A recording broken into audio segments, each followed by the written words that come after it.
კიდევ ერთხელ, როგორ უნდა გამოიხეხო კბილები სწორად, რბილი ჯაგრისით. აუცილებლად უნდა გახსოვდეს, რომ რბილი ჯაგრისის გამოყენების დროს უნდა გამოიყენო მოდიფიცირებული ბას ტექნიკა, რომელიც გულისხმობს, რომ ჯაგრისი 45 გრადუსიანი კუთხით გრძილისკენ უნდა იყოს დახრილი. ანუ ასე კი არ ვდებთ, არამედ ვდებთ აი ასე.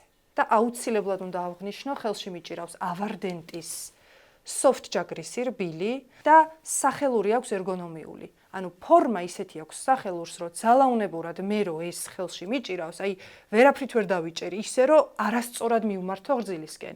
ავტომატურად აჯდება ჩემი ხელი სახელურს ისე, რომ 45 გრადუსიანი კუთხე იქმნება გრძილთან. ეხლა გავაგრძელოთ ბას ტექნიკა. მივედი გრძილთან, ცოტა ვიბრირება, ოდნავ წრიული მოძრაობა და გამოვგავე. კიდევ ერთხელ მივედი, ვიბრირება, გამოვგავე. ასევე უნდა ვთქვა ამ ჯაგრისზე, რომ აქვს კონუსური ფორმის ჯაგრულები, აი დააკვირდით, რაც ძალიან ეფექტურად წმენს გრძილის ღარიდან რბილ ნადებს. და ნეილონის ჯაგრულები აქვს, რაც უზრუნველყოფს იმას, რომ მასზე ბაქტერიები პრაქტიკულად არ გროვდება, ანუ ჭიქაში რო გიდევთ, შეგიძლიათ მშვიდად იყოთ. ავარდენტის soft ჯაგრისი ვიზუალურადაც ძალიან მომწონს, სხვადასხვა ფერებშიც აქვს, შვეიცარიული დიზაინი აქვს და მის შეძენას GPS-ისა და PSP-ს საფთიაქო ქსელებში შეძლებთ.